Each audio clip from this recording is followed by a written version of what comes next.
나를 향한 주의 사랑 산과 바다에 넘치니 내 마음 열 때 주님 나에게 참 자유 주셨네. 진리 속에 거하며 나의 손을 높이 들고 언제나 주님의 사랑을 한 번 더 나를 향한 주의 사랑 산과 바다에 넘치니 내 마음 열 때 주님 나에게 참 자유 주셨네. 늘 진리 속에 거하며 나의 손을 높이 들고 언제나 주님의 사랑을 노래하리. 주의 사랑 노래하리라. 영원토록 노래하리라. 주의 사랑 노래하리라. 영원토록 노래하리라.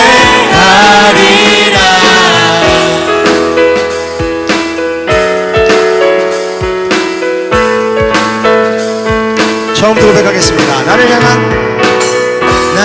향한 주의 사랑 산과 바다에 넘치니 내 마음 열 때 주님 나에게 참 자유 주셨네. 늘 진리 속에 거하며 나의 손을 높이 들고 언제나 주님의 사랑을 노래하리. 주의 사랑 노래하리라. 영원토록 노래하리라. 주의 사랑 노래하리라. 영원토록 노래하리라. 내가 춤을 출 때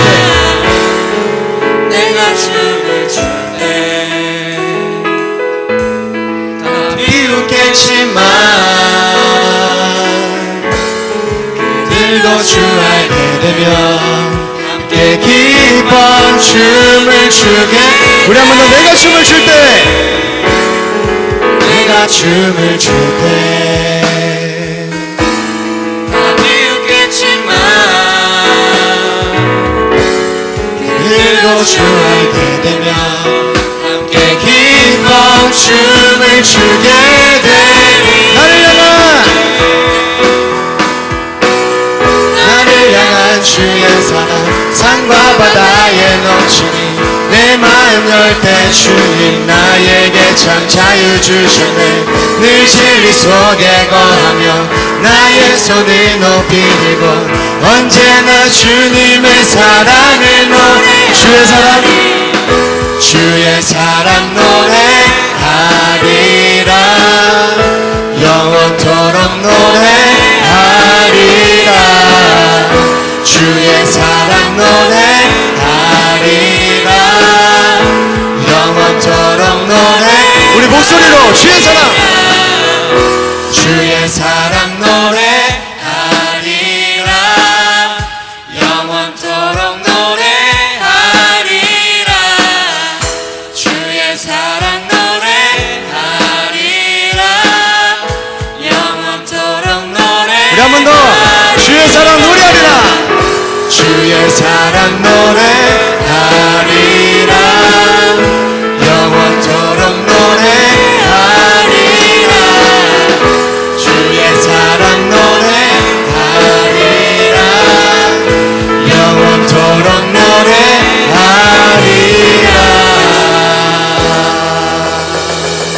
할렐루야. 수요일에 오신 여러분들 환영합니다. 오늘 본문의 말씀 데살로니가전서 1장 3절 말씀 다 같이 한번 읽겠습니다. 너희의 믿음의 역사와 사랑의 수고와 우리 주 예수 그리스도에 대한 소망의 인내를 우리 하나님 아버지 앞에서 끊임없이 기억함이니. 아멘. 믿음, 소망, 사랑은 항상 있을 것인데 그중 제일은 사랑이다. 고린도전서 13장에 나와 있습니다. 이 믿음, 소망, 사랑이 뭐예요? 물어보면 대답하기 어려운데 이 믿음, 소망, 사랑이 누구예요? 라고 물어보면 대답하기 쉽죠. 다 누구예요? 네, 예수님입니다.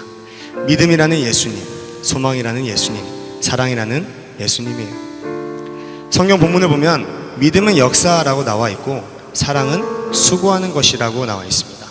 또 소망은 인내라고 했습니다. 이 세 가지를 우리는 다 가지고 있어야 되는데, 다시 말하자면 예수를 가지고 있는가, 예수가 우리 안에 있으면 자연스럽게 믿음이 있을 것이고, 예수님은 교회를 세우시려고 이 땅에 내려왔으니까 우리가 교회를 수고로 사랑할 것이고, 어떠한 일이 있어도 우리는 인내하게 되어 있습니다. 또 그중 제일은 사랑이라 했으니까 사랑을 한번 보자면 그 수고의 사랑은 수고가 아닙니다. 억지로 하면 그것이 수고가 되죠. 그러나 내가 예수를 사랑해서 교회에서 예수님 사랑합니다, 이렇게 표현하는 것은 수고가 아니에요. 내가 좋아하는 사람에게 선물을 주기 위해 선물을 준비합니다. 근데 그것이 힘듭니까? 물론 선물을 포장하고 준비하는 것은 수고스러운 일이지만 내가 좋아하는 사람에게 주는 거니까 선물을 준비하면서도 포장을 하면서도 내가 그 사람에게 주면 그 사람이 기뻐하겠지 생각하면서 벌써 행복하다는 거죠. 우리 하나님 우리를 너무 사랑하셔서 우리가 그렇게 표현하면 너무 기뻐서 뒤로 자빠지십니다. 여러분, 이것은 수고가 아니에요. 우리 모두가 예수를 사랑하고 날마다 표현하는 그런 하나님의 귀한 사람들이 되시기를 소망합니다. 아버지가 아들, 딸을 너무나 사랑하면 아들, 딸도 아버지를 사랑할 수밖에 없어요. 그게 정상입니다. 아버지를 사랑하지 않는다면 아직 아버지의 사랑을 모르는 것입니다. 나를 사랑한다는 것은 분명한데, 머리로는 분명한데 아직 모르는 것이죠. 여러분, 그 사랑을 깨닫기를 바랍니다. 말씀을 통해서 깨닫기를 바랍니다. 나를 위해 목숨마저 버리신 우리 주님, 우리 아버지, 그의 사랑을 깨달아 날마다 부족함 없이 결핍이 없이 예수로 채워지는 우리 모두가 되시기를 주님의 이름으로 축원합니다. 다 함께 찬양하겠습니다. 이 시간 찬양하면서 귀한 헌금 드리는 시간 갖도록 하겠습니다.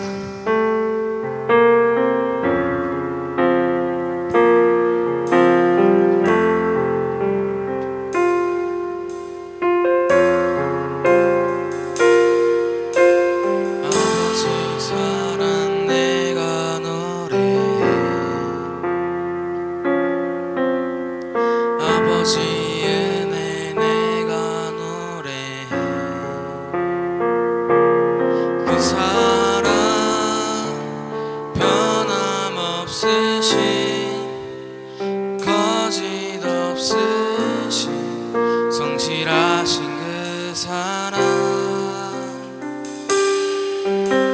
상한 갈 때 꺾지 않으시는, 꺼져가는 등불 끄지 않는 그 사랑, 변함없으신, 거짓 없으신, 성실하신 그 사랑,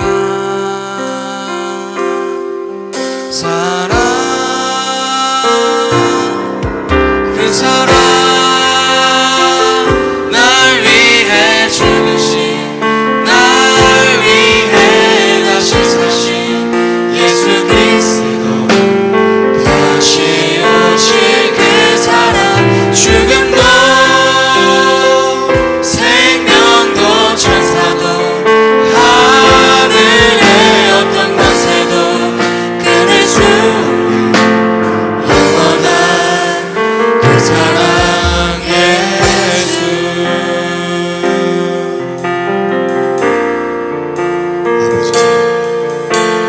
아버지 사랑 내가 노래해,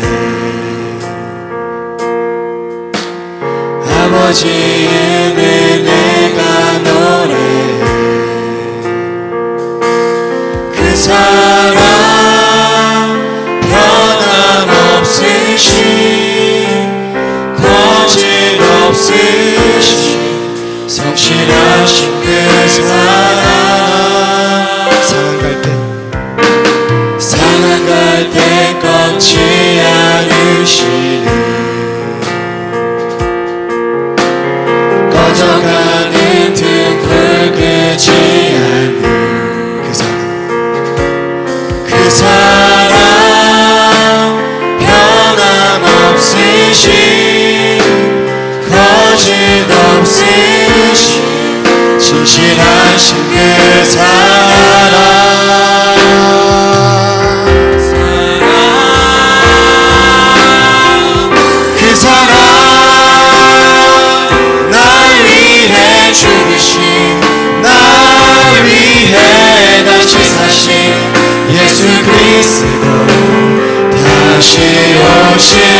사랑 죽음도 생명도 천사도 하늘의 어떤 권세도 끊을 수 없는 영원한 그 사랑에 다시 한번 부르겠습니다. 그 사랑 그 사랑 날 위해 죽으신 날 위해 다시 사신 예수 그리스도 다시 오실 그 사랑 죽음도 생명도 천사도 하늘의 어떤 권세도 끊을 수 없는 영원한 그 사랑 예수. 우리 시간 기도하겠습니다. 오늘도 주님 목사님을 통해서 우리에게 주시는 그 말씀, 그 진리의 말씀들이 내 안에 들어와 나를 주관하고 그 말씀 가운데 우리가 날마다 살아갈 수 있게 하여 주시옵소서. 하나님, 우리를 위해 목숨마저 버리신 우리 주님, 주님의 그 사랑을 깨닫기 원합니다. 아버지의 말씀으로 깨닫기 원합니다. 오늘 말씀 들으면서, 오늘 말씀을 들으며 그 사랑을 느끼고 그 사랑 가운데 또 한 주간 살아갈 수 있게 하여 주시옵소서. 아버지, 그 사랑으로 살아가게 하여 주시옵소서. 말씀을 깨닫게 하여 주시옵소서. 주님, 이렇게 주여 3번 부르고 기도하겠습니다. 주여! 주여! 주여!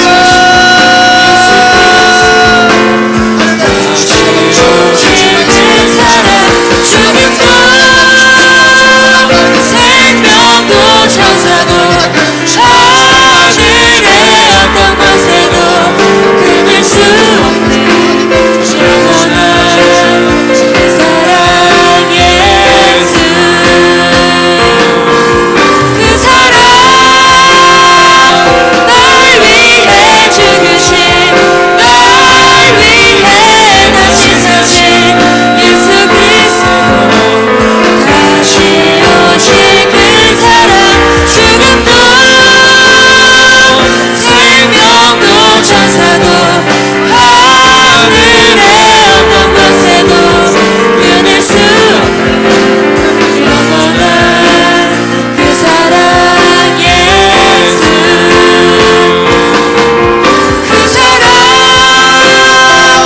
날 위해 죽으신 날 위해 다시 사신 예수 그리스도 다시 오실 그 사랑 죽음도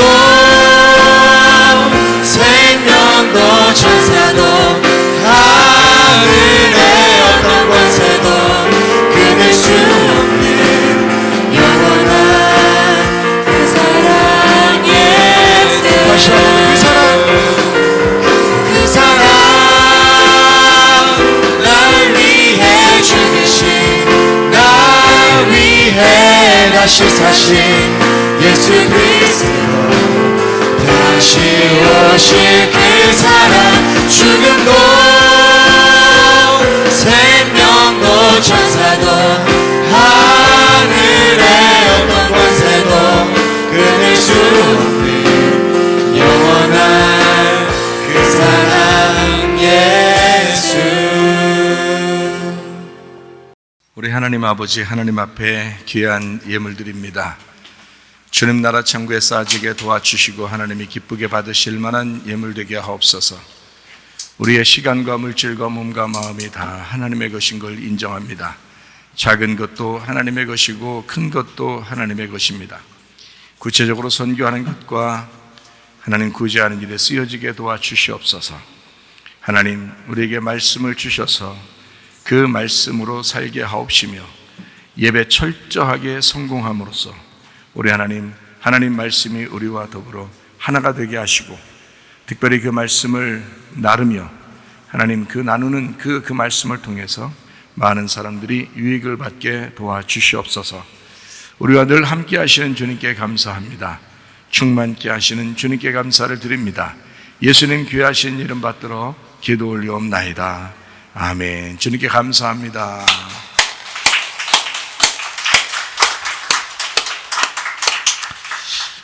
요한계시록 19장 9절, 요한계시록 21장 22절 말씀을 같이 한번 보도록 하겠습니다. 천사가 내게 말하기를 기록하라. 어린 양의 혼인잔치에 청함을 받은 자들은 복이 있도다 하고 또 내게 말하되 이것은 하나님의 참되신 말씀이라 하기로 성 안에서 내가 성전을 보지 못하였으니 이는 주 하나님 곧 전능하신 이와 및 어린 양이 그 성전이심이라. 아멘. 요한계시록을 통해서는 우리가 늘 이 하나님의 말씀을 좀 틀을 잡아서 울타리를 치고 말씀을 배워야 된다는 이야기를 이제 줄곧 해왔어요. 요한계시록이 또 그런 책이니까. 그래서 요한계시록을 통해서 그것을 잘 잡아놓으면 앞에 있는 내용을 좀 이해할 수가 있다. 그래서 처음은 이제 뭐 창세기를 물론 이해를 해야 되겠죠. 근데 요한계시록을 이해하면 또 창세기를 이해가 되겠죠. 창세기를 이해하면 요한계시록이 또 이해가 되겠죠. 그렇게 말씀을 이해하는 쪽에서는 창세기하고 요한계시록을 이해하는 것이 가장 중요합니다. 그래서 요한계시록을 통해서 말씀을 이제 여러분에게 잘 정리를 해주는 거죠. 그러면은 다른 부분들을 볼 때 쉽고 성경이 그 말씀이 역사하시는구나, 그 말씀이 내게 역사하시겠구나, 하나님의 말씀이 살아계시구나, 예전과 지금은 서로 다른 말씀이 아니라 똑같은 말씀으로 역사하시는구나 라고 하는 것을 이제 깨닫게 되는 것입니다. 올바른 신앙이라고 하는 게 무엇일까? 우리가 올바른 신앙이라는 것은 주님과 따로 떨어져서는 이루어질 수 없는 게 올바른 신앙이에요. 그러다 보니까 하나가 돼야 되겠죠. 그 주님과 우리가 하나가 돼야 된다. 이것을 올바른 신앙이라고 이렇게 볼 수가 있거든요. 결국에 성경의 요한계시록에서는 주님과 우리를 어린 양과 신부로 이제 이야기를 하죠.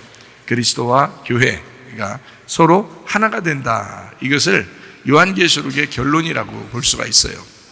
그러다 보니까 그 요한계시록의 그 결론이 올바른 신앙이 되는 거죠. 그러니까 올바른 신앙을 내가 가져야 되는데, 우리가 올바른 신앙을 가져야 되는데 성경을 좀 알고 싶다 전반적으로. 그러려니까 요한계시록을 통해서 성경 앞에 있는 부분들을 좀 이해할 수 있어야 되고, 그리고 요한계시록의 결론을 우리가 보면 이 성경에서 뭘 가르치려고 하는구나 라는 걸 알게 되니까 그게 이제 올바른 신앙이 되는 거죠. 왜냐하면 성경이 교과서니까, 우리한테는, 신앙인들한테는 성경이 죽을 때까지 교과서죠. 그러니까 이 성경의 그 결론 부분이 주님과 하나가 되는 것이다 라는 것을 우리가 알게 된다면, 그러면 이제 우리가 올바른 신앙을 가져야 되는데, 그것은 올바른 예배, 어떻게 주님과 하나가 된 예배, 주님과 하나가 된 신앙, 이것이 이제 가장 중요한 거죠. 이런 말이 있죠. 너희가 내 안에 거하고 내 말이 너희 안에 거하면 무엇인지 원하는 대로 구해봐라. 그러면 다 이루어질 것이다. 어떻게 다 이루어지겠어요? 근데 여러분이 구하는 게 뭐겠어요? 돈 좀 더 주세요. 뭐 집도 좀 잘 살게 해주세요. 자식들 좀 공부 잘하게 해주세요. 뭐 이 땅에서 좀 잘 먹고 잘 살게 좀 해주세요. 편하게 해주세요. 한마디로 이제 그런 이야기들을 하나님 앞에 구할 거라고 생각을 해요. 사람들이 그렇게 구하려고 하다 보니까 그게 잘 이루어져요, 안 이루어져요? 안 이루어지죠. 너희가 원하는 것들을 다 구해봐라 하는데, 그 원하는 것들이 너하고 예수님하고 원하는 게 다르면 너의 원하는 것이 하나님의 원함은 아닐 수 있다는 말이에요. 하나님이 원하는 것을 구하면 다 들어주시죠, 당연히. 하나님이 원하는 것이면. 뭐 우리를 뭐 일부러 못 살게 구려고 하는 건 아니겠지만, 그렇지만 어떨 때는 하나님이 우리를 부르실 때가 있고, 어떨 때는 우리를 고난을 받게 하고 훈련하실 때가 있고요. 그리고 다시 회복시켜서 하나님의 일꾼으로 사용할 때가 있고 그렇잖아요. 하나님은 어떤 과정을 이렇게 두죠. 초등학교나 중학교, 고등학교, 대학교에 이렇게 과정이 있는 것처럼 이렇게 과정을 두어서 이 사람을 훈련하고 싶은데, 우리는 빨리 초등학교도 안 가고 그냥 대학교를 가고 막 그냥 졸업해버리고 이렇게 하고 싶은 마음이 생기는 거죠. 그건 하나님의 마음하고 다른 거죠. 그러다 보니까 응답이 안 되는 거예요. 하나님의 뜻대로만 구하면 사실 다 이루어지는 게 정상이죠. 그죠? 그런데 안 이루어지는 게 태반이라는 거죠. 왜냐하면 하나님하고 하나가 안 된 거예요. 이게 하나님의 뜻인지, 내가 지금 구하는 것이 하나님의 뜻인지를 알아야 되잖아요. 그러니까 너희가 내 안에 거하고 내 말이 너희 안에 거하면 이렇게 돼야죠. 그렇게 되면 구하라고 그랬지, 너희가 내 안에 오지도 않았고 내 말이 너희 안에 들어가지도 않았는데, 네가 내 뜻이 뭔지도 모르는데 원하는 대로 구하면 네 원함이잖아. 그건 하나님의 원함은 아니잖아요. 그러니까 네가 원하는 대로 안 되는 거야. 왜 성경은 써 있는데 이게 안 되지? 이렇게 하겠지만 성경은 써놓은 거예요. 하나님의 뜻이 무엇인지를 구해야죠. 너의 뜻이 무엇인지를 아래놓고서 얘기해보고, 하나님 나 믿는데, 내가 하나님 말씀 많이 들었는데, 내가 기도했으면 이거 다 응답돼야 되는데 왜 안 되지? 라고 생각하는, 그건 네 생각이고 그건 착각인 거죠. 하나님의 생각을 알아야죠. 하나님의 생각이 정말 내가 지금 원하는 것이 하나님의 생각인가, 하나님의 뜻인가, 이런 차원에서 그게 이제 올바른 신앙을 갖느냐, 올바른 신앙을 갖지 못하느냐에 따른 그 분별이란 말이에요. 올바른 신앙은 성경 전체를 통해서 교과서적으로 얘기하는 게 있다고요. 그게 바로 뭐냐면 주님과 네가 하나가 되라는 거예요. 먼저 네가 주님과 하나가 돼. 너희가 내 안에 거하고 내 말이 너희 안에 거하면, 그러면 네가 원하는 거 한번 구해봐. 그게 내 뜻일 거고 그게 너의 뜻이 나의 뜻이 될 거니까 라고 하나님이 말씀하시는 거잖아요. 그죠? 그러면은 그때는 하나가 됐으니까 올바른 신앙인 거예요. 누가 뭐라고 해도. 그래서 저희들이 항상 주장하는 게 뭐예요? 주님 중심, 말씀 중심, 교회 중심으로 한번 살아봐라. 그러면 그 사람의 뜻이 하나님의 뜻하고 일치가 된다. 그게 올바른 신앙이라는 거예요. 그러니까 성경만 지식적으로 안다고 해도 다가 아니고, 뭐 기도만 한다고 다가 아니고, 올바른 신앙을 가지고 올바른 내가 믿음을 가졌냐, 진짜 말씀으로 내가 비추어 볼 때 이게 내가 올바른 신앙을 가졌느냐라고 그것을 비추어 봐야 된다는 거죠. 그래서 성경을, 요한계시록 우리가 공부하는 것은 참으로 중요하다. 왜 그러냐? 요한계시록은 특별히 앞의 내용하고 분리를 시키지 않고 요거를 합쳐놓는 경향이 있거든요. 앞에 있는 내용들을 뒤에서 이제 합쳐놓는 경향이 있어요.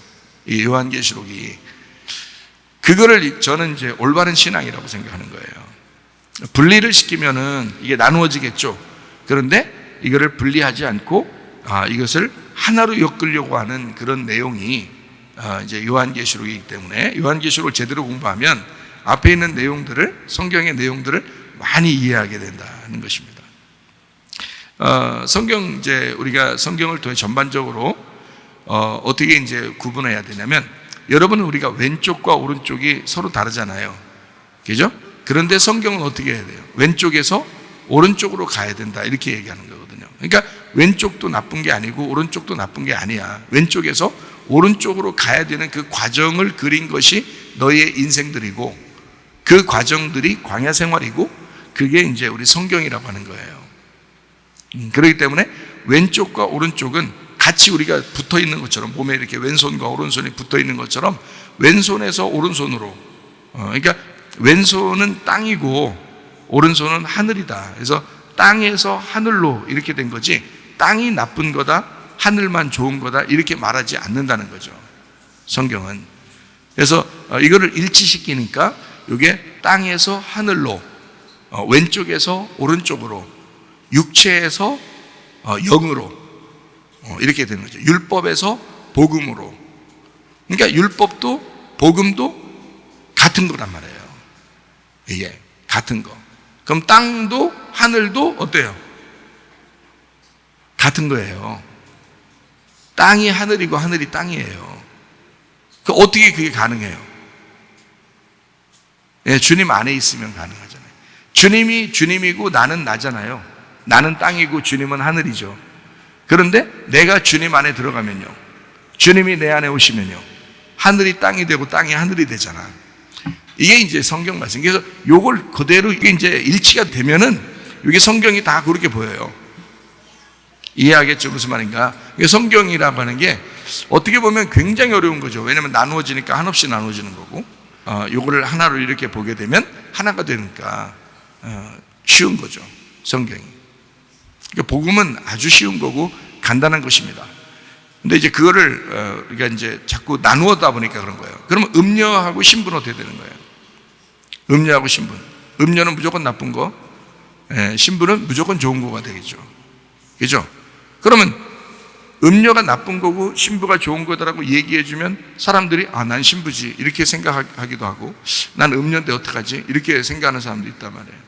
근데 이게 그렇게 되는 게 아니고, 어둠과 빛은 원래가 하나인 거예요. 그래서 창세기 1장에 보면 저녁이 되며 아침이 되니까 어때요? 그게 하루라 그러죠? 그게 첫째 날이라 그래요. 저녁이 되며 아침이 되니까 그게 하나야 라는 그 말이거든요. 그러니까 저녁과 아침은 같은 거라는 거였죠. 저녁이면 아침이 오고 아침이면 저녁이 오는 거예요. 그래서 저녁과 아침은 하나인 거예요. 하나. 그게 그래서 어떻게 보면 어둠과 빛은 사실 하나에서 나온 거예요. 하나란 말이에요. 그러니까 땅이 어두워졌는데 하나님의 빛이 땅으로 와버리잖아요. 그래서 빛이 땅에서 하나가 되잖아요. 그게 예수님인 거예요. 말씀이 육신으로 오신 거잖아. 말씀이라는 빛이 육신이라는 땅에 오신 거죠. 그러니까 하나가 됐잖아. 그래서 먼저는 하나님이 우리에게 와서 하나가 된 거고, 두 번째는 내가 하나님 안에 들어가서 하나가 되는 거예요. 그걸 구원이라 그러는 거라고요. 그러니까 하나님이 이 땅에 내려오신 거를 구원이라고 그러는 게 아니고, 내가 하나님 안에 들어가는 걸 구원이라 그런다고요. 그래야 이제 하나가 되는 거죠. 그러니까 주님은 하나가 되셨지만 내가 주님과 하나가 돼야 되잖아요. 그러니까 그게 교과서적인 게 어떤 것으로 쓰여 있는지 말씀을 알아야 되겠죠. 그죠? 그거예요. 그래서 우리는 계시록을 계속 공부하는 것입니다. 이게. 그러니까 왜냐하면 그 틀이라는 그 안에서 벗어나질 않으니까, 이 말씀이라는 거는. 그래서 틀을 통해서 계속 그 안에서 분석을 하고 그 안에서 계속 복음을 찾아내는 거죠. 그러니까 그 복음으로 계속 젓는 거예요. 자기가. 왜 이슬이 내리면 자기 별로 안 젖은 것 같은데 나중에 보면 축축하죠. 옷이 이슬을 계속 맞으면 별로 비 맞은 것 같지는 않고, 이슬을 그냥 맞으면 그냥 뭐 별거 이게 표시가 안 나는데 이상하게 무슨 축축해지는 것처럼 젖는 거예요. 계속 그 복음으로, 말씀으로 계속 자기가 새로워지고 있고 그 주님과 하나가 되고 있는 상태가 되어버린다. 젖어 들어간다. 주님 안에 젖어 들어간다 이 말이에요. 그래서 말씀을 깨달으라 그런 말이거든요. 음녀가 음녀고 신부가 신부인데 요거를 우리는 어떻게 봐야 된다? 음녀에서 신부로 돼야 된다라는 것으로 봐야 된다. 음녀에서 신부로 봐야 된다. 이러면 이제 성경이 참으로 보기가 쉽죠. 성경이요. 자, 그러면 이런 걸 이제 우리가 생각해 보면서 한번 갈라디아서 3장 20절을 한번 볼까요? 그 중보자는 한편만 위한 자가 아니나 하나님은 한 분이시니라. 중보자가 왜 있어요? 양쪽이 있기 때문에 중보자가 있는 거예요. 그죠? 예수님이 이 땅에 중보자로 오셨죠. 그러면 누구누구의 중보자로 오신 거예요? 누구와 누구를 중보하려고? 하나님하고 나하고를 중간에서 중보하려고. 그러니까 원래는 셋이죠. 예수님 있고 하나님 있고 나 있고. 원래는 셋인데 예수님이 이게 그 죽으심으로써 하나님하고 나하고 붙여놓은 거예요. 그래서 하나를 만들어 놓은 거예요. 예수님의 죽음으로. 그러니까 주님의 피값으로, 주님의 피로 비로소 하나님과 우리가 하나가 될 수가 있었다라는 그런 말씀이거든요. 중보자, 한 분이시다. 그 하나를 만들었어요. 한 편만 위하시는 분이 아닙니다. 중보자는 원래 양쪽 다 만족을 시켜줘야 되거든요. 뭐 중개업이 그러죠. 부동산 중개업이 그렇고, 이 양쪽 다 만족을 시켜줘야 되잖아요. 집을 파는 사람과 집을 사는 사람을 만족을 시켜줘야 되죠. 그게 이제 중개업이라고 하는 것입니다. 주님이 중보자가 되셨다. 둘의 중간에서 하나를 만들었다. 양쪽을 연결시켜주는 분이 되셨다는 얘기입니다. 갈라디아서 4장 21절부터 31절까지 말씀입니다. 내게 말하라. 율법 아래에 있고자 하는 자들아, 율법을 듣지 못하였느냐? 기록된 바 아브라함에게 두 아들이 있는데 하나는 여종에게서 하나는 자유 있는 여자에게서 낳다 하였으며 여종에게서는 육체를 따라 낳고 자유 있는 여자에게서는 약속으로 말미암았느니라. 이것은 비유니 이 여자들은 두 언약이라. 하나는 신의 산으로부터 종을 낳은 자니 곧 하갈이라. 이 하갈은 아라비아에 있는 신의 산으로서 지금 있는 예루살렘과 같은 곳이니 그가 그 자녀들과 더불어 종로로 타고 오직 위에 있는 예루살렘은 자유자니 곧 우리 어머니라. 기록된 바 잉태하지 못한 자여 즐거워하라. 산고를 모르는 자여 소리질러 외쳐라. 이는 홀로 사는 자의 자녀가 남편 있는 자의 자녀보다 많음이라 하였으니 형제들아 너희는 이삭과 같이 약속의 자녀라. 그러나 그때에 육체를 따라 난 자가 성령을 따라 난 자를 박해한 것 같이 이제도 그러하도다. 그러나 성경이 무엇을 말하느냐? 여종과 그 아들을 내쫓아라. 여종의 아들이 자유 있는 여자의 아들과 더불어 유업을 얻지 못하리라 하였느니라. 그런즉 형제들아 우리는 여종의 자녀가 아니요 자유 있는 여자의 자녀니라 이랬습니다. 이제 아브라함이 있고요, 그 다음에 사라가 있고요, 그리고 하갈이 있고, 이제 아브라함과 하갈이 있고, 그리고 이제 자녀들이 있는데 하나는 이스마엘이고, 하갈에서 나온 사람이 이스마엘이고, 사라에게서 나온 사람이 이삭이에요. 이 둘을 뭐라고 그랬어요? 이 두 여자를 두 언약이라 그랬어요. 그리고 두 말씀이 나온 거예요. 그게 이제 이스마엘과 이삭이에요. 그랬더니 그 여자, 언약이라는 그 여자하고 그 아들하고 어떻게 하라고 했어요? 30절에 보니까 내쫓으라고 그러죠? 그죠? 그러면 이게 뭘 내쫓으라는 거예요? 하나의 말씀을 내쫓으라는 얘기잖아요. 그죠? 말씀이 두 개인데 그 중에 하나를 내쫓아야 돼, 이런 말이잖아요. 그죠? 그러면 하나를 간직하고 네가 다른 거를 내쫓아야 돼, 이렇게 말하잖아요. 그러면 여러분 진짜 이게 아들이 있고 그 엄마가 있으니까 내쫓기도 하고 그냥 두기도 하고 그랬지만 이거를 뭐라고 그랬다고요? 말씀이라고 그랬다고요. 그럼 말씀이면 하나는 어쨌든 내버려야 되고 하나는 둬야 된단 말이죠. 그죠? 그러면 이 말씀이 어디에 있는 걸 얘기하는 거겠어요?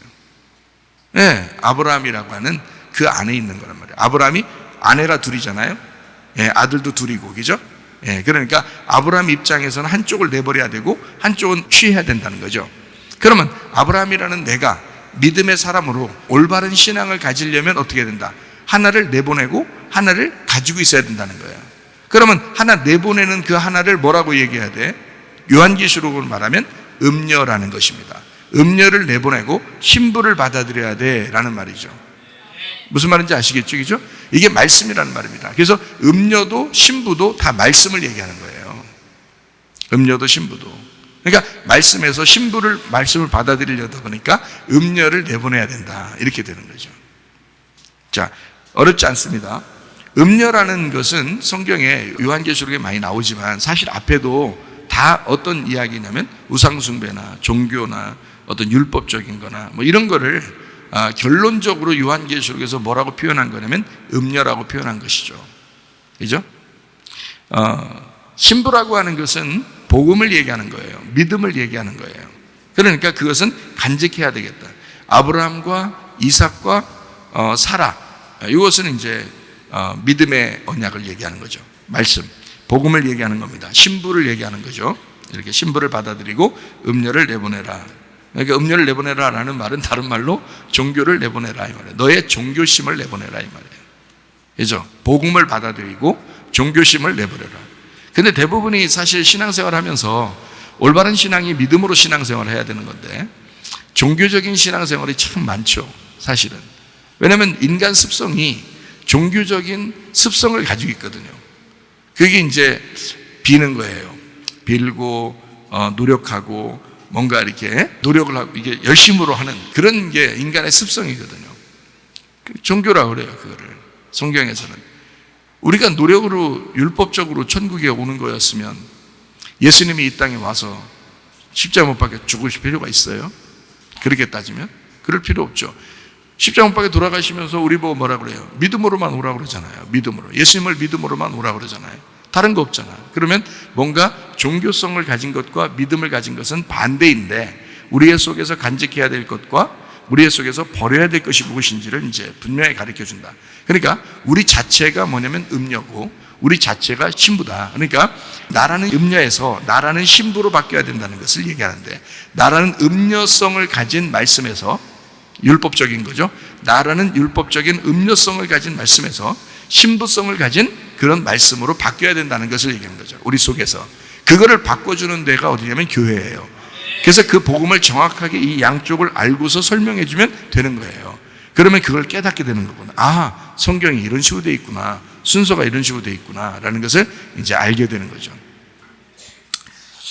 자, 갈라디아서 3장 18절 말씀입니다.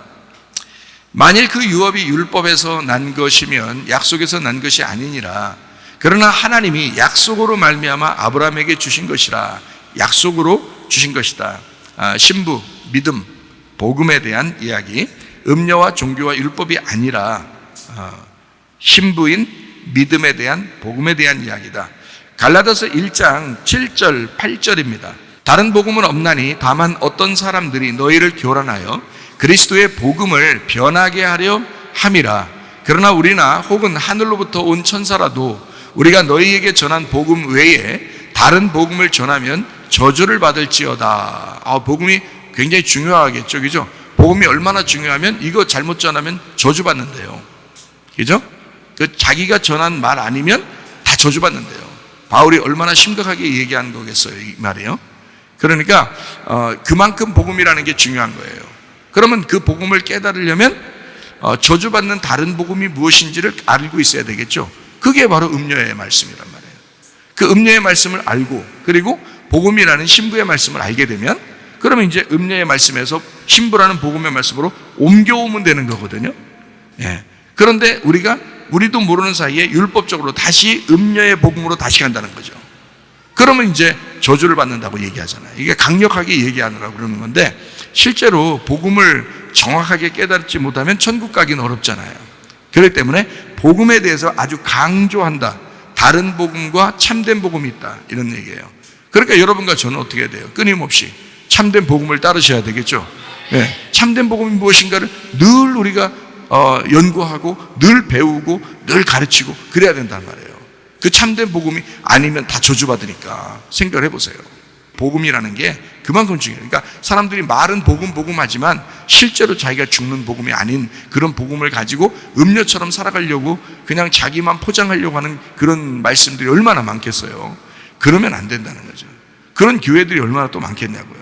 그러면 안 된다는 거야. 실제로 다른 복음이 분명히 존재하고 있고 그게 다른 복음이라고 왜 여기 썼냐면 유사품인 거지.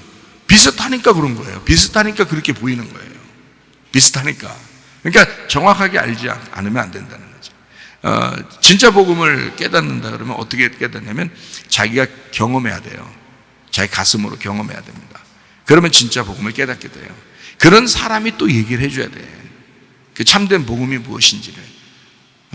그러니까 다른 복음과 참된 복음을 비교해서 다른 복음이 그렇게 이렇게 어려워할 게 아니고 율법을 얘기하는 거예요. 율법적인 삶.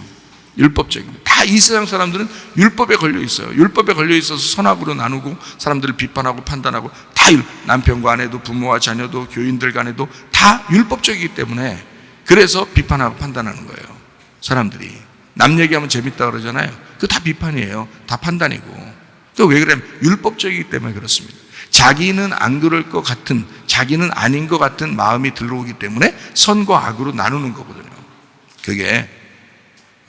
근데 그건 다 선악이고 음녀가 하는 말씀들입니다. 그러니까 우리가 진짜 신부가 되려면 어떻게 해야 돼요? 주님께서도 우리가 너 땅이고 넌 어둠이야. 그런데도 이 빛이 그걸 받아들이겠다는 거예요. 그죠? 그 어둠을 받아들이겠다는 거 아니야. 빛이라고 하는 자기하고 전혀 다른 성분인데 그걸 자기는 하늘이야. 땅하고는 전혀 다른 성분이야. 근데 하늘이 받아들이겠다는 거야, 땅을. 예. 그러니까 빛이라고 하는 게 어둠하고 전혀 다른데 어둠을 받아들이겠대요. 참. 그게 하나인 거야, 하나. 남편과 아내가 얼마나 달라요. 성격도 다르고, 말도 다르고, 스타일도 다르고, 다 달라요. 남편과 아내가. 근데 받아들이겠다는 거예요. 그게 부부라는 거예요, 부부. 네, 받아들이겠다. 주님이 우리하고 전혀 다른데 주님이 우리를 받아들이겠다는 거예요.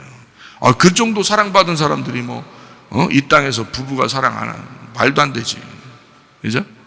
예. 용서하지 못할 사람이 있다? 말도 안 되죠.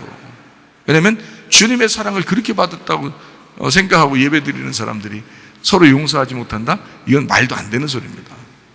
예. 그건 안 되죠. 다 용서할 수 있습니다. 다 용납할 수 있어요. 예. 갈라디아서 3장 10절 말씀. 무릇 율법 행위에 속한 자들은 저주 아래에 있나니. 그렇죠? 아까 다른 복음이면 어떻게 해요? 다른 복음이면 저주받는다 그랬잖아요. 그죠? 예, 그래서 바울이 전한 그 진리에 참된 복음이 있다는 거야. 그런데 다른 복음 전하면 저주받는다 했잖아요. 그런데 갈라디아서 3장 10절에 뭐라고 되어 있다고? 율법 행위에 속한 자들 어떻게? 저주 아래 있다 그랬잖아요. 그죠? 그게 다른 복음이었던 거예요. 율법이. 그죠? 왜냐하면 율법적으로 사는 것을 그렇게 하고서 구원받는다고 하고 그렇게 하고서 천국 가는 줄 알고 있었거든 사람들이. 근데 그건 저주다 이렇게 얘기하는 거예요. 예, 바울이 율법에 쩌든 사람이잖아요. 바울이 아주 율법적인 사람이라고요. 예, 사람들을 아주 선과 악으로 갈라서 때려 죽일 정도로 아주 율법적인 사람이었거든요.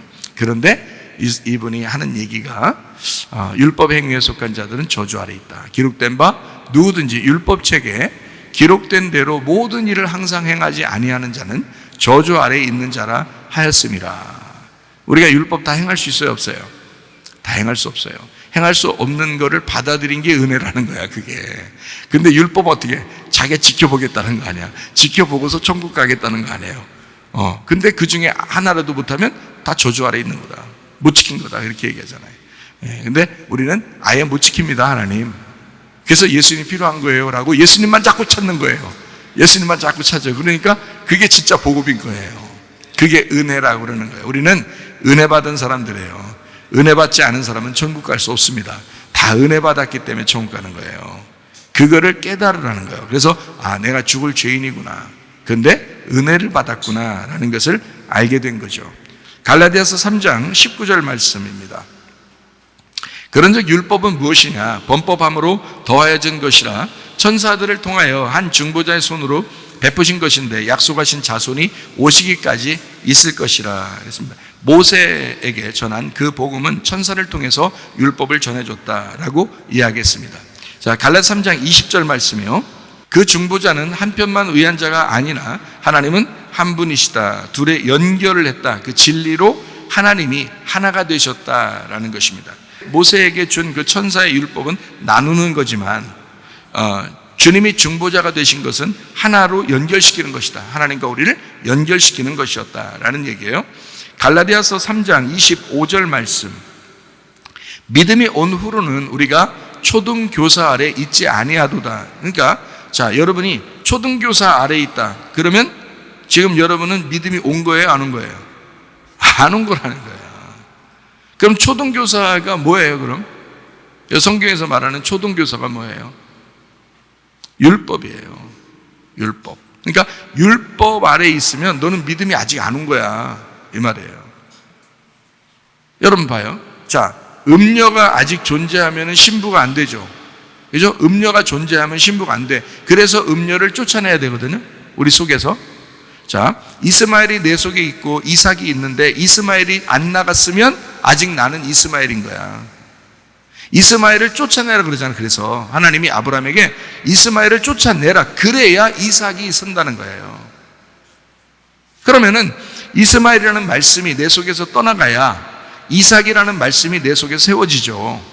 이해가 되겠죠? 그거를 참된 복음이라 그렇게 말하는 거거든요. 그러니까 초등교사, 그러니까 젖이나 먹는 그게 굉장한 줄 알고 그러는데 안에 계속 커야 된다니까. 성장해야 된다니까요. 성장해 나가는 한 발이라도 앞으로 나가는 걸 양이라고 그런다고요. 앞으로 전진해 나가는 걸. 여러분이 어제보다 오늘이 더 나아야 되고 어제 그저께보다 오늘이 더 나아야 되고요. 작년보다 올해가 더 나아야 돼요. 지난달보다 이번 달이 더 나아야 되는 거예요.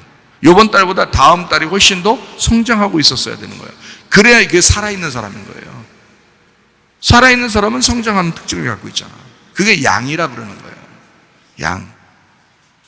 성경에서 말하는 양이죠. 초등교사에게 있는 것은 믿음이 아직 안 왔기 때문이다. 율법 아래 있기 때문이다 라는 말이고요. 히브리서 5장 14절 말씀. 단단한 음식은 장성한 자의 것이니 그들은 지각을 사용함으로 연단을 받아 선악을 분별하는 자들이니라. 선악이 무엇인지 딱딱 분별을 한단 말이에요. 자기는 하나가 된 거예요. 단단한 음식을 먹고 있는 사람이 되었다. 초등교사 아래 있지 아니하고, 그죠? 젖을 먹지 않고 단단한 음식을 먹게 된 사람이 되었다, 이 말이에요. 예. 그러니까 성장한 거죠. 반드시 양이 된 거죠. 예. 신부인 거죠. 음료같이 헷갈린 게 아니죠. 예. 신부가 된 거죠. 견고하게 어린 양 대신 신랑을 따라가는 자이죠. 단단한 음식을 먹는 사람. 그러니까 율법에서 은혜로 넘어와야 된다, 이런 말입니다. 율법적인 삶에서, 여러분 신앙이, 올바른 신앙을 가지려면 여러분 율법적인 신앙에서 은혜를 받는 은혜의 신앙으로 옮겨와야 된다, 그 말이에요. 예, 율법에서 은혜로 넘어와야 된다. 육신이라고 하는 것과 영이라고 하는 게 있어요. 그러면 육신은 보이는 거예요, 안 보이는 거예요? 보이는 거예요. 육신은 보이는 거고, 영은 보여요, 안 보여요? 안 보이는, 그러니까 보이는 것에서 안 보이는 신앙으로 올라와야 된다는 거예요. 보이는 신앙은 음료인 거고, 그러니까 사람들 신앙생활 하면서 교회 다니면서 참 어처구니 없는 사람들이 누구냐면, 자기 좀 알아달라는 사람들이 진짜 어처구니 없는 사람들이에요. 자기 좀 알아달라는 거예요. 아, 자기 뭐 봉사했다는 거예요. 자기 뭐 교회 우리에서 헌신했다는 거예요. 그 어처구니 없는 사람들입니다. 물론 우리 교회는 안 알아주지만, 그런 거 별로 안 알아주지만 그럴 때 감사하셔야지. 우리 목사님 원래 안 알아줘. 뭐 이래서 또 그 기분 나쁘다는 거야? 원래 뭐 안 알아줘. 그러니까 알아줄 때도 있어요. 수고한다고 얘기도 하고 그러죠. 저도 뭐 모두 사주기도 하고 그러기도 하죠. 그런데 교회 와서는 사실은 자기가 보이려고 하는 육신의 행동이 사라져야 되는 거예요. 보이지 않는 헌신, 보이지 않는 봉사, 보이지 않는 주님을 사랑하는 그 마음, 이런 것들이 더 발전해야 되는 거예요. 그러니까 육신의 삶에서 영의 삶으로 와야 되는데, 육신의 삶은 보이는 것이다, 영의 삶은 보이지 않는 것이다. 그러므로 보이지 않는 신앙으로 자꾸 가야 그게 진짜 믿음이라는 것입니다. 보이지 않는 신앙으로 가요. 네. 참 진짜 믿음을 우리가 소유해야 되겠죠. 그러니까 옳은 신앙을 우리가 가져야 된단 말이에요. 옳은 신앙은 어떻게 해야지 갖는다고요? 어떤 게 진짜 옳은 신앙이라고? 주님과 내가 떨어지는 게 아니고, 떨어지면 음료예요. 주님과 우리가 하나가 되면 올바른 신앙. 예, 그러니까 너희가 내 안에 거하고 내 말이 너희 안에 거하면, 이거죠. 그러니까 우리는 주님 안에 거하고 주님의 말씀이 우리 안에 거해서 하나가 된, 한 뜻, 한 생각을 가지고 살아가는, 한 판단력을 가지고 살아가는, 예, 선과 악을 분명히 구분해서 주님 안에서 하나가 된 그런 사람들이 되셔야 합니다. 완성되지 않은 하나님의 법이 바로 율법입니다. 완성되지 않았어요. 율법이 완성됐으면 예수님이 왔겠어요? 그죠? 율법이 완성되지 않았으니까 예수님이 오신 거예요. 예수님이 와가지고 그 율법을 완성을 시킨 거죠. 그러니까 사실 우리에게는 율법으로 아직 머무르지 말고 예수님의 법으로 머물러야 되잖아요. 그죠?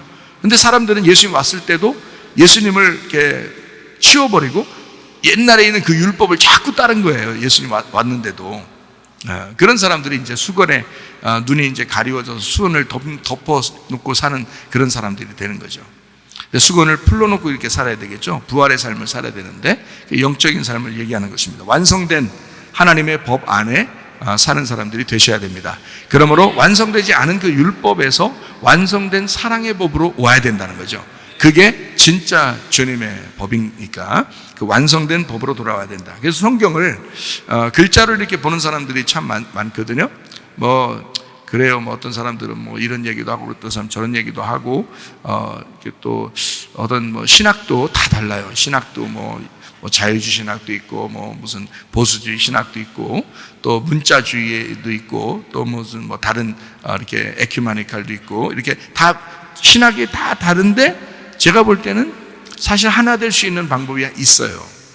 어떤 신학도 여러 종류의 신학인데 하나 될 수 있는 방법이 있는데, 그게 바로 뭐냐면 성경을 문자로 보면 다 나눠져요. 문자로 보면. 왜냐하면 이 성경 글자가 자기가 보는 대로 다르거든요. 자기가 보는 대로 글자가요. 그런데 성경을 영적으로 이렇게 내용을 보잖아요. 이 성경의 그 온 목적, 성경을 쓰신 하나님의 목적, 그 목적이 있을 거 아니에요. 그러니까 구원이 있고요. 그죠? 우리를 구원하려고 쓴 것이 있죠. 근데 그것이 하나가 아니에요. 사실은 교회를 위한 목적입니다. 교회가 그걸 양식으로 먹어야 되니까 그런 거예요. 이 성경이라는 건. 그러니까 구원을 주시지만 교회를 세워서 양식으로 먹여주려고 하는 그 하나님의 그 배려입니다. 그 아버지의 마음이에요. 이게 성경의 내용인데 그 내용을 우리에게 밥으로 먹여주려고 한다면 이 내용 전체가 사실은 누군가가 파악하고 있어야 된다는 거죠. 이게. 그죠? 그래서 그 양식을 계속 나누어 주고 그 양식을 먹는 그것이 필요하죠. 그러니까 이것을 내용으로 이렇게 보면요. 모든 신학이 사실은 의미가 없어요. 모든 신학이. 누구나 다 얘기할 수 있는 거예요. 서로. 근데 문자적으로 이렇게 보잖아요. 우리는 문자주의야. 뭐 이런 사람들도 있는데요. 그분들도 이해가 되죠. 무슨 말인가. 성경은 뭐 1.1핵이라도 변함이 없어 그러니까 누가 변했대요? 변하다는 게 아니라 내용이 중요하다는 얘기지 속에 있는 뜻이 중요하다. 주님도 와서 그렇게 뜻을 얘기해 주려고 했고 하나님 마음을 설명해 주려고 했고 사도들도 다 그 구약에 있는 내용들을 다 이런 글자 된 것은 이런 뜻이 있다라고 잘 설명을 해 주려고 예를 들어서 아브라함이 있다, 사라와 하갈이 있다, 이삭과 이스마엘이 있다. 그러면 거기에 대한 이것은 두 언약 말씀을 얘기하는 것이다 라고 설명하려고 했지 그 사람에 대해서 누가 어떤 민족이냐, 누가 유대 민족이냐, 누가 아브라함의 자손이냐 뭐 이런 식으로 성경을 볼 수는 없다는 얘기입니다. 그렇게 보면 다 나누어지겠죠. 그죠? 예, 지금도 택한 백성이 따로 있는 거예요. 그러면 성경대로 따지면 그게 이스라엘 사람들인 거예요. 지금도 택한 백성으로 따지면 그럼 우리는 뭐예요? 다 이방인인 거예요. 이방인 어느 정도 기간이 끝나면 이제 주님이 재림하시면서 이방인들 시대가 끝난다 뭐 이렇게 얘기하죠. 그러면 그 문자적으로 따지면 지금에 있는 이스라엘은 다 구원받아야 된다 이렇게 얘기하고 그러죠. 근데 많은 사람들이 이스라엘 사람들이 지금 막 꿈에서도 나타나고 예수님을 믿는 막 경향이 지금 많이 생겨나고 있거든요. 성경대로 참 뭔가 이루어지고 있는 사인이 보여요. 그렇다고 해서 이스라엘 사람들이 다 구원받겠어요?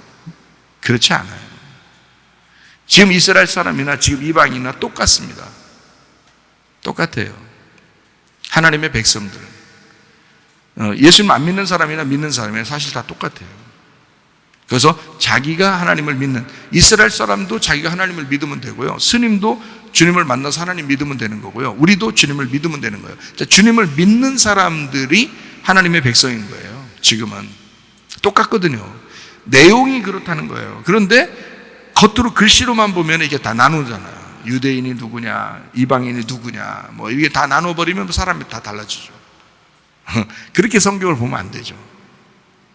또 여기서 창녀들은 다 돌로 때려 죽여라 그랬으면 진짜 때려 죽여야 되나요? 그건 아니죠. 예수님이 오셔서 어떻게 했는데? 다 용서했는데. 생각해 보세요. 그 내용이 있었던 거예요.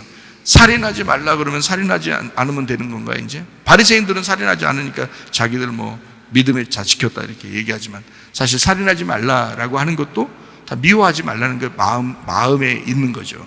그러면 그 살인한다는 것은 분리를 시키는 거잖아요. 분리를 시키는 거니까 하나님과 우리가 먼저 분리가 된 것, 이게 살인이라는 거죠. 살인.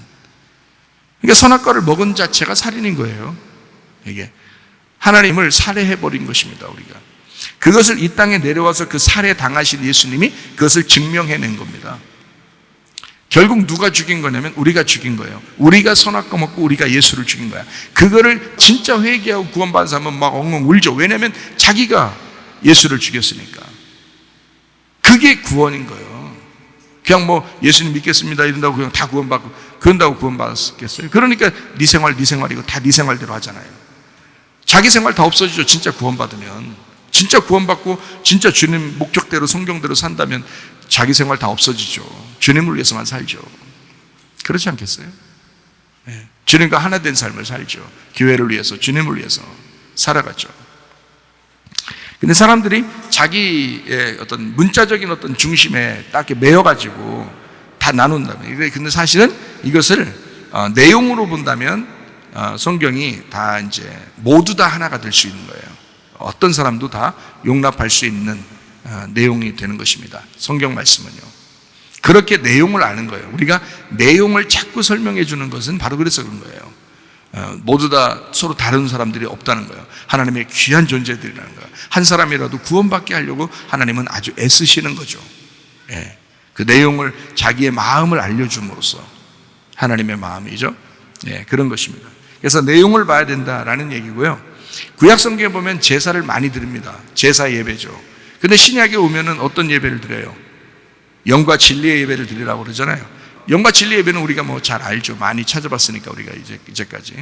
요한복음 4장 23절 24절의 말씀이죠. 아버지께 참되게 예배하는 자들은 영과 진리로 예배할 때가 오나니 곧 이때라. 아버지께서는 자기에게 이렇게 예배하는 자들을 찾으시느니라. 하나님은 영이시니 예배하는 자가 영과 진리로 예배할지니라. 이렇게 영과 진리로 지금은 예배드려요. 구약 성경은 어떻게 해요? 제사로 예배드렸죠, 다.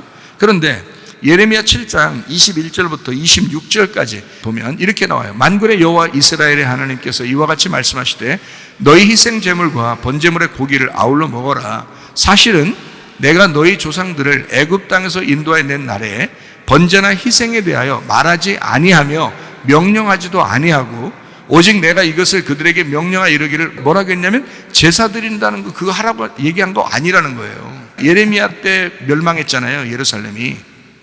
예레미야에 나오는 얘기입니다. 그러니까 하나님이 예레미야를 통해서 뭐라고 얘기하는 거냐면 내가 언제 제사 드리라고 그랬냐 이거 말이에요. 내가 언제 니네 보고 제사 드리라고 했냐. 그러니까 이게 구약에 있는 율법의 과도기, 지금 마지막 과도기, 너희들이 이래서 멸망하는 거야 라고 그 너희들이 글자적으로 제사를 드리라고 하니까 진짜 제사 드린 거예요. 글자적으로 제사를 드리라고 하니까. 그래서 율법적으로 제사를 드렸더니 하나님이 하는 말이 내가 언제 제사 드리라고 했어 이렇게 말하는 거죠. 그러니까 그것 때문에 멸망시키는 거야 라는 얘기잖아요. 그리고 뭘 이제 세운다는 거예요? 영과 진리의 예배를 세운다는 얘기잖아요. 예수님 오셔서. 그죠? 그러니까 계속 이게 읽어보면 그렇게 나와 있죠. 자, 너희는 내 목소리를 들으라. 그리하면 나는 너희 하나님이 되겠고 너희는 내 백성이 되리라. 너희는 내가 명령한 모든 길로 걸어가라. 그리하면 복을 받으리라 하였으나 그들이 순종하지 아니했다. 귀를 기울이지도 아니하고 자신들의 악한 마음의 꾀와 완악한 대로 행하여 그 등을 내게로 돌리고 그 얼굴을 향하지 아니하였으며 너희 조상들이 애굽 땅에서 나온 날부터 오늘까지 내가 내 종 선지자들을 너희에게 보내되 끊임없이 보내었으나 너희가 나에게 순종하지 아니하며 귀를 기울이지 아니하고 목을 굳게 하여 너희 조상들보다 악을 더 행하였느니라 이랬습니다. 다시 말하면 제사 지내라고 얘기했던 게 아니라 말씀 잘 들으라고 했던 거예요. 말씀 잘 들으라고. 구약 성경에서도 주님은 원한 게 뭐냐면 그 속에 있는 내용, 너희가 제사를 드려라라고 말할 때는, 하나님 말할 때는 그 속에 있는 내용, 내 말 좀 잘 들어라 그 말이었단 말이에요. 하나님 말씀을 부지런히 잘 들어라, 순종해라 그 말이었거든요. 그런데 말씀 듣질 않고 교만했다 사람들이. 그리고 제사는 불나게 드렸다. 아주 불 피우면서 불나게 드렸다. 제사는 하나님이 나 그거 원하지 않았어. 내가 글자로 그냥 썼다고 다 니네 했잖아. 니네 이렇게 나한테 한다고 예배 막 드린다고 그거 다 나한테 덤비는 거야. 그게 다 나한테 덤벼보는 거야. 나는 그런 걸 원하지 않았고 내가 이스라엘 백성들을 애굽에서 끌어내서 광야로 나올 때 그렇게 명령하지 않았어. 나 그렇게 얘기한 거 아니야. 하나님이 그러잖아요. 예레미야서에 놀랄 노자죠. 이스라엘 백성들이 망하면서 이런 얘기를 들으면 얼마나 놀랄 노자입니까? 그죠? 하나님의 마음하고 전혀 다른 행동들을 하고 있었던 거예요. 여러분도 마찬가지예요. 여러분 예배 드리면서 우리가 혹시 우리가 하나님의 뜻에 합당하지 않은 그런 예배를 얼마나 많이 드리겠냐고요. 하나님의 그러니까 마음을 알아야 돼. 말씀을 자꾸 깨달아야 돼요. 하나님이 원하는 게 무엇이냐라는 걸 자꾸 깨달아야 돼요. 자, 소금이 빠진 헌물이 있어요. 레위기 2장 13절이 있습니다. 네 모든 소제물에 소금을 쳐라. 내 하나님의 언약의 소금을 네 소제에 빼지 못할지니 네 모든 예물에 소금을 드릴지니라. 소금 빼고 예배 드린 사람들이 있다는 거예요. 소금 빼고. 그런데 소금을 치고 예배를 드리라는 거예요. 그 소금이 뭐냐면 복음이에요. 그게 예수님이라고요. 빛과 소금이라고 그러잖아요. 그죠? 말라기 3장 10절 그 11조가 소금인데 만군의 여호와가 이르노라 너희의 온전한 11조를 창고에 들여 나의 집에 양식 있게 하고 그것으로 나를 시험하여 내가 하늘 문을 열고 너희에게 복을 쌓을 곳이 없도록 붙지 아니하나 보라. 그렇게 했어요. 11조가 복음이고 예수님이십니다. 그게 소금이에요. 그걸 빼놓고 예배를 드리는 거야, 사람들이. 그러니 하나님 받겠냐고. 아니라고요. 11조 대신 그 소금이신 그 복음의 예수님을 빼놓으면 안 된다. 그건 예배가 아니다. 예수님을 빼놓으면 안 된다. 다 자기 생각 가지고 예배를 드리는 사람이 얼마나 많은가. 그러면 의미가 없다. 이런 얘기입니다. 자, 법궤가 있는데 그 속에 10계명이 있습니다. 그거를 막 지키는 사람들이 있어요. 지키는 사람. 옛날엔 다 그랬죠. 근데 성경 요한계시록 19장 9절에는 이렇게 말씀하고 있습니다. 천사가 내게 말하기를 기록하라. 어린 양이 혼인잔치에 청함을 받은 자들은 복이 있도다 하고 또 내게 말하되 이것은 하나님의 참되신 말씀이라. 이 사람들은 하나님의 참되신 말씀이 되었다라는 말이거든요. 이 사람들은 하나님의 참된 말씀. 어린 양이 혼인잔치에 청함 받은 신부는 하나님의 참되신 말씀이 되었다라는 얘기거든요. 말씀을 지키는 게 아니라 말씀이 되는 사람이 돼야 되는 거죠. 우리는 말씀이 돼. 그러니까 자기가 얼만큼 해야, 얼만큼 있어야 말씀이 되는지를 생각해 보시라고요, 여러분. 얼만큼 그 양식을 먹고, 얼만큼 내가 그 주의 말씀을 먹고 양처럼 그렇게 살아야 그 말씀이 되는지를 생각해 보셔야 된다. 한순간에 되는 건 아니겠죠. 말씀이 되는 건. 그게 완전한 습관이에요. 완전한 습관. 그 말씀에 대해서 완전한 습관, 그 사람이 돼버리는 거예요. 고린도후서 5장 7절 말씀입니다. 이는 우리가 믿음으로 행하고 보는 것으로 행하지 아니함이로다. 보는 것으로 행하는 사람이 있고 믿음으로 행하는 사람이 있다. 그래서 보는 것으로 행하는 사람에서 믿음으로 행하는 사람으로 바뀌어야 된다. 이런 말입니다. 요한복음 17장 3절 말씀. 영생은 곧 유일하신 참 하나님과 그가 보내신 자 예수 그리스도를 아는 것이다. 안다는 그 믿음, 알미라는 그 믿음, 뭐에서? 행위라는 믿음에서 알미라는 믿음으로 와야 된다. 그래서 끊임없이 저는 여러분에게 강조합니다. 뭐냐면 예수님을 알아야 된다. 하나님을 알아야 된다. 라고. 그게 말씀이에요. 하나님과 예수님이 말씀이에요. 그 말씀을 자꾸 알아야 된다. 저는 그렇게 말할 수밖에 없어요. 왜냐하면 이게 이 알미, 하나님과 예수님을 알미 곧 영생이니까. 그게 영생이니까. 행위의 믿음 얼마나 갈 것 같아요? 알의 믿음이 있어야 되는 것입니다. 그래서 끊임없이 알림. 그래서 사람들은 사실 이렇다, 사실적으로 나타나는 것이 이렇다라고 얘기하는 믿음을 갖는 사람들이 참 많습니다. 사실 내가 아프잖아, 사실 우리 집이 망했잖아, 사실 뭐 이렇잖아, 이렇게 얘기를 하는 사람들이 많아요. 그러나 잘 생각해 봐요. 하나님이 언제 우리 보고 그 사실로 살아라겠습니까? 믿음으로 살아라겠지. 진리로 살아라고 그랬지 어떻게 사실로 살아라고 했나 이거예요. 그래, 사실은 네가 아파, 사실은 니네 집이 망했어, 사실은 너의 집안이 별로 안 좋아, 운명적으로도 원래 안 좋아. 그래, 너는 이렇게 살 수밖에 없어. 지금 네 상태가 이래. 그게 사실이야. 그러면 언제 성경에서 그 사실로 살아라겠어요? 진리를 발견하고 진리로 살아라겠죠. 요한복음 8장 32절 말씀입니다. 진리를 알지니 진리가 너희를 자유롭게 하리라. 진리 안에서 살아라고 그랬지. 그 사실은 그래 라고 하는 거 그거 누가 몰라. 말 안 해도 아는 거, 딱 보면 아는 거. 근데 그 보이는 걸로 사는 게 아니라 그 속에 믿음, 하나님께서 우리에게 그 속에 보이지 않는 그 진리가 있는데 그 속에 하나님의 뜻이 무엇이냐, 하나님이 우리에게 바라시고 원하시는 것이 무엇이냐, 하나님이 뭐라고 말씀하시고 싶어 하시는 것이냐, 그 진리로 사는 사람들이 되셔야 된다는 거예요. 사실로 사는 게 아니란 말이에요. 우리가 사실로 살면 비참한 사람들 굉장히 많아요. 사실로 살면요. 겉으로 보여지는 거, 진짜로 내가 처한 그 환경, 이런 걸 보세요. 얼마나 비참하겠어요. 그건 사실이죠.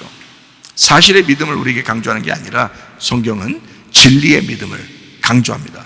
진리로 살아가는 거예요. 사실은 네가 겉으로 볼 때 그렇지만 보이지 않는 그 세계에서 하나님이 얼마나 너에게 자유를 주고 싶어 하는가, 얼마나 진리를 깨닫게 하고 싶어 하는가, 하나님의 뜻이 무엇인가, 이거를 발견하는 것이 중요하다. 그 진리의 믿음을 가지고 있어야 되는 것입니다. 요한복음 6장 63절 말씀. 살리는 것은 영이니 육은 무익하니라. 내가 너에게 이른 말은 영이요 생명이라. 육으로 사는 사람이 있고 영으로 사는 사람이 있어요. 여기는 말씀은 레마입니다. 레마로 사는 사람이 있고 로고스, 문자적으로는 말씀으로 사는 사람이 있습니다. 그 뜻을, 내용을 알아 레마로 사는 사람들이 되셔야 합니다. 문제가 있으면 그 답이 있어요. 답이라고 하는 건 예수 그리스도가 답입니다. 다른 모든 것이 우리에게 있다 할지라도 그건 답이 될 수가 없어요. 근데 예수 그리스도는 우리에게 답이십니다. 그분이 답이에요. 그분이 해답이에요. 예수 그리스도 안에 돌아오셔서 그분에게서 해답을 한번 찾아보시라고. 하나님이 원하시는 그 뜻이 무엇인지를 한번 찾아보시라고요. 하나님에게서. 그러면 그 예수가 여러분에게 답을 가르쳐 주실 것입니다. 분명히 여러분에게 알려주셔요. 왜냐하면 보이지 않는 믿음을 가지고 우리가 살려고 하는 것이니까. 육신의 성전이 있고 마음의 성전이 있습니다. 육신의 성전에서 벗어나서 마음의 성전으로 돌아오셔야 합니다. 우리의 마음의 성전, 진짜 우리 마음속에 하나님의 성전이 있는가? 그 마음 안에서 성전의 삶을 살으셔야 됩니다. 율법 선포에서 율법으로 사는 사람들이 있는가 하면 율법을 완성하는 사람이 있다. 요한계시록 21장 22절 말씀입니다. 성 안에서 내가 성전을 보지 못하였으니 이는 주 하나님 곧 전능하신 이와 및 어린 양이 그 성전이심이라. 성전이 예루살렘 성과 하나가 되었다. 율법이 완성되었다라는 말입니다. 이게 분리가 되면 어린 양이 따로 있고 신부가 따로 있으니까 율법을 지켜야 되겠죠. 그러나 어린 양과 신부가 하나가 되면 율법이 완성되는 것이거든요. 로마서 13장 10절 말씀. 사랑은 이웃에게 악을 행하지 아니하나니 이러므로 사랑은 율법의 완성이니라. 사랑으로 모든 율법이 완성된. 사랑이 빠지면 아무것도 아닌 거예요. 믿음, 소망, 사랑이 있는데 사랑이 없으면 아무것도 아니다 그러잖아요, 그죠? 예, 그리고 사랑은 오래 참고 운하면 다 있잖아요. 다른 천사의 소리가 있고 울리는 꽹과리가 있고 다 찬양하고 예배하고 다 해도 사랑이 빠지면 다 필요 없다. 사랑이 없으면 아무것도 아니다. 그렇게 이야기하잖아요. 사랑이 율법의 완성이다. 요한복음 14장 20절 말씀. 그날에는 내가 아버지 안에 너희가 내 안에 내가 너희 안에 있는 것을 너희가 알게 될 것이다. 자, 보세요. 그럼 보이겠어요? 안 보이겠어요? 서로 안 보이겠죠? 자, 내가 아버지 안에 너희가 내 안에 내가 너희 안에 자 있는 것을 안다는 거. 어떻게 안다는 거예요? 이걸 영으로 안다는 거예요. 이건 육신으로 아는 게 아니란 말이에요. 성경에서 요한계시록에 보면 우상이 나오죠. 우상은 형상이거든요. 형상이 우상이에요. 그럼 우상은 형상이니까 보여요, 안 보여요? 보이겠죠. 예, 그게 우상이에요. 보이는 게 우상이라고. 보이는 게 형상이라고. 그러니까 보이는 성전에서 보이지 않는 성전으로 와야 된다 그랬죠, 제가, 그죠? 예, 마음의 성전으로 와야 된다 그랬어요. 육에서 영으로 와야 된다 그랬어요. 그럼 보이는 형상이 우상이에요. 형상, 보이는 우상이거든요. 그러면 보이지 않는 쪽으로 와야 되겠죠. 네. 그게 영이란 말이에요. 그러니까 형상이 보이지 않으면 여기 이렇게 되는 거예요. 요한복음 14장 20절 말씀처럼 내가 아버지 안에 너희가 내 안에 내가 너희 안에 있는 것을 너희가 알게 될 것이다. 이렇게 되죠. 다시 말하면 신랑이 신부가 되고 신부가 신랑이 되는 거예요. 하나님이 예수님이 되고 예수님이 하나님 되고 신랑이 신부 되고 신부는 신랑이 되고. 그게 영으로밖에 설명이 안 되죠. 육으로는 설명이 안 돼요. 보이는 것으로는 설명이 안 되는 것이 성경입니다. 그러니까 보이는 사실로 우리는 살으라고. 처음부터 믿음이라는 건 처음부터 보이는 사실을 그대로 살으라고 하는 게 믿음이 아니에요. 올바른 믿음이라는 것은 보이지 않는 세계를 보이지 않는 믿음으로 사는 것을 올바른 신앙이라고 그렇게 하는 것입니다. 이게 진리라고 하는 거예요. 진리는 완성된 믿음, 신랑과 신부가 하나의 영으로 하나 된 그 믿음. 외형적인 면에서 내면으로 돌아온, 그러니까 겉으로 모습에서 속에 보이지 않는 쪽으로 온. 갈라디아서 5장 19절부터 21절까지 말씀. 육체의 일은 분명하니 곧 음행과 더러운 것과 호색과 우상 숭배와 주술과 온수 맺는 것과 분쟁과 시기와 분냄과 당짓는 것과 분열함과 이단과 투기와 술 취함과 방탕함과 또 그와 같은 것들이라. 전에 너희에게 경계한 것 같이 경계하노니 이런 일을 하는 자들은 하나님의 나라를 유업으로 받지 못할 것이요 라고 되어 있습니다. 육신적인 것입니다. 율법을 따르는 음녀, 육신. 성경의 요한계시록은 율법을 육신으로 봅니다.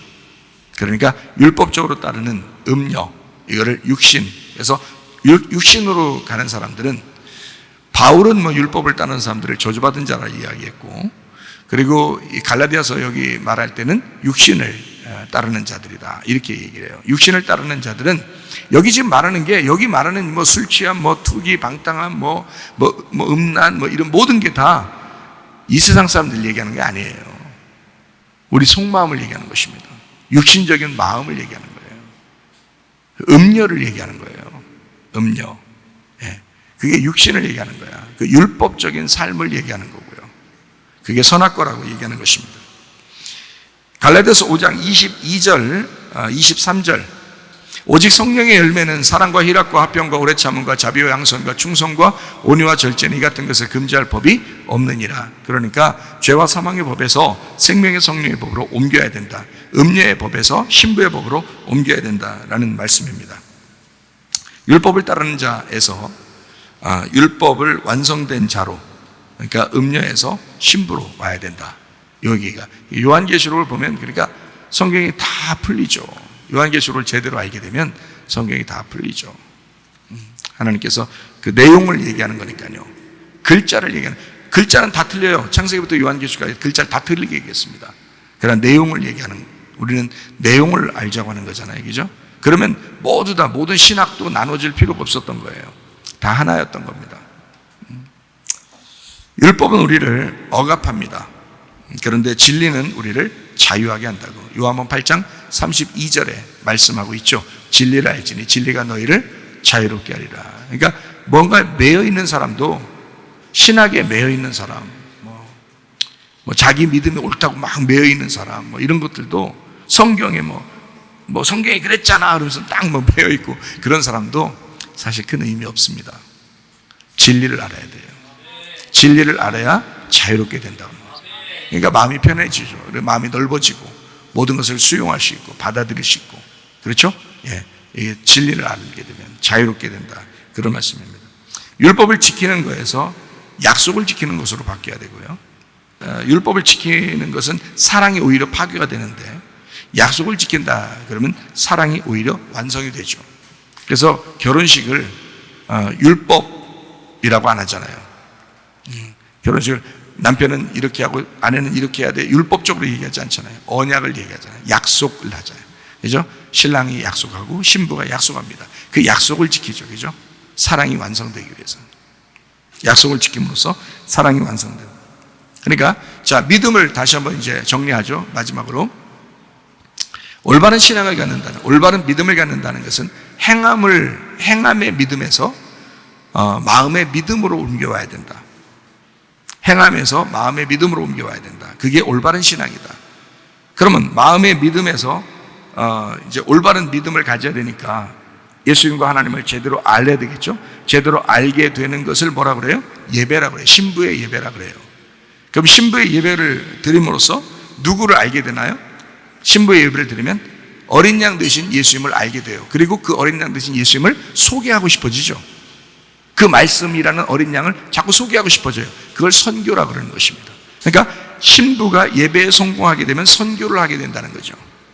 말씀을 전하게 된다. 말씀을 받아 그 말씀을 나누게 된다는 것입니다. 그러니까 교회는 예배와 선교가 끊이지 않는 거죠.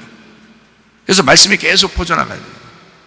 우리 교회도 말씀을, 여러분에게 말씀을 증거해서 계속 말씀을 예배를 드리면, 그러면 이 말씀을 계속 나누죠, 여러분이. 그리고 또 나누고 그러죠. 이게 선교란 말이에요. 저는 그러지 않는데 오늘부터 하세요. 그게 자랑이 아니야. 그거 당신의 믿음이 그런 거 아니야. 그거 헛된 거야. 그런 거 아니라고. 교만 떨지 말고 그냥 겸손하게 말씀 듣고 겸손하게 예배 성공하고 겸손하게 선교하고 하시라고요. 예배와 선교 외에 우리가 교회에서 뭐 할 게 있어요, 여러분? 예배와 선교입니다. 예배를 통해서 말씀, 어린 양 되신 예수님을 깨닫고 그 어린 양을 나누는 거예요. 밖으로 그 어린 양을 나눠주는 겁니다. 다른 사람도 알게 해야 되니까 그 말씀을 나누는 거예요. 자, 그러면 이렇게 나누게 되면, 자, 예배를 성공하죠. 그러면 그 선교로 나누죠. 이 예배로 성공하는 것은 예수님을 아는 거예요. 마음의 믿음입니다. 그런데 이것을 밖으로 내놓는 것은 선교, 이건 행함이란 말이죠. 다시 말할까요? 자, 행함의 믿음에서 마음의 믿음으로 옮겨와야 돼요. 마음의 믿음을 제대로 알게 되면 행함의 믿음으로 간다는 얘기예요. 이 행함의 믿음은 옛날에 과거의 율법적인 진짜 다른 사람에게 진짜 잘 보이고 다른 사람이 좀 칭찬해 줬으면 좋은 이런 행함이 아니에요. 겉으로 보여지는 행함이 아니라고. 이 행함은 말씀에 대한 행함이잖아요. 이해가 돼요? 그러니까 행함의 믿음에서 온전하게 보이지 않는 믿음, 마음의 믿음으로 와야 되고, 마음의 믿음은 다시 행함의 믿음으로 가야 된다는 거예요. 그러니까 믿음과 행함이 하나가 될 때 이걸 완성이라 그러는 거죠. 야고보서 2장 26절입니다. 영혼 없는 몸이 죽은 것 같이 행함이 없는 믿음은 죽은 것이니라. 올바른 신앙이라고 하는 것은 믿음과 행함이 하나가 될 때, 그 하나 된 신앙, 예수님과 내가 하나가 된 신앙, 분리가 되지 않고 하나가 된 신앙. 자, 나의 믿음이 행함으로 나타나는 그게 하나가 된 신앙이 될 때 올바른 신앙이라고 하는 것입니다. 교회로 모였습니다. 그냥 마음으로 모였나요? 아니에요. 진짜 행함으로 모였습니다. 마음에 하나님을 믿기 때문에, 그래서 행함으로 모였습니다. 교회로 모였습니다. 함께 교회에서 말씀을 또 나눕니다. 말씀을 증거하고 말씀을 듣는 행함으로 왔습니다. 그리고 우리는 그 안에서 또 기도합니다. 자, 뭐예요? 자, 믿음이, 말씀에 대한 믿음이 행함이라는 것으로 나가고 있죠. 바로 그것입니다. 그러니까 믿음과 이 행함이라고 하는 것은 떨어진 것이 아니라 하나가 될 수 있는 거예요. 이게 하나가 돼야 올바른 신앙이 된다는 거죠. 올바른 신앙, 주님 안에서의 진정한 올바른 신앙. 자, 예수님도, 자, 이 신부가 말씀이 되었다라고 그러잖아요. 요한계시록 19장 9절 말씀에 신부가 말씀이 되었다. 이 말씀이 된 사람이 되었다. 이런 말이고요. 요한계시록 21장 22절에는 성전이 그 안에 있으나 보이지 않더라. 어떻게 됐다는 얘기? 다 하나가 되었다. 이런 얘기예요. 여러분, 주님 안에서 여러분의 믿음과 여러분의 행함이 여러분 속에서 진심이 되기를 바랍니다. 올바른 신앙을 갖고 주님 앞에 신앙생활 제대로 하다가 주님 만나시기를 바랍니다. 우리 한번 기도하겠습니다. 한 목소리로 기도할 때 우리 하나님 앞에, 하나님, 내가 올바른 신앙으로 주님 앞에 살게 하옵소서. 우리 한 목소리로 기도합니다. 우리 하나님 아버지의 사랑과 은혜를 감사를 드립니다. 하나님 아버지, 주의 뜻대로 살아가게 도와주시옵소서. 올바른 신앙생활하다가 주님 만나게 하옵소서. 우리의 믿음과 우리의 행함이 하나가 되게 하시며 그리스도 예수와 우리가 하나가 되어서 하나님 온전하게 영으로 하나가 되어 아버지 주님을 믿음으로 섬기다가 주님 만나게 도와주옵소서. 비염은 떠나갈지어다, 아토피 떠나갈지어다, 위장병 떠나갈지어다, 어지럼증 사라질지어다, 두통은 사라질지어다, 류마티스 관절 떠나갈지어다, 어깨 통증 사라질지어다, 허리 디스크, 목 디스크 떠나갈지어다, 심장병 온전해질지어다, 각종 종양 암tor이 떠나갈지어다, 감기 범살 온전해질지어다, 협착증 사라질지어다, 건소병 온전해질지어다, 이명은 사라질지어다, 자가면역 질환 온전해질지어다, 식도염 사라질지어다, 뇌력결석 떠나갈지어다, 저립선 온전해질지어다, 우울증, 불면증, 고환장애, 두려움, 불안, 초조 다 떠나갈지어다, 음란, 거짓, 도둑질, 미움, 욕심병은 다 떠나갈지어다, 아까 도는 귀신들아 묶임받고 떠나갈지어다, 그리스도 예수와 하나 되어 믿음 올바른 신앙생활하다가 주님 만나게 도와 주시옵소서. 예수님 존귀하실 이름 받도록 기도 올려옵나이다. 아멘. 주님 감사합니다. 우리 하나님 아버지, 네, 감사해요. 8시 35분까지 우리 기도하도록 하겠습니다.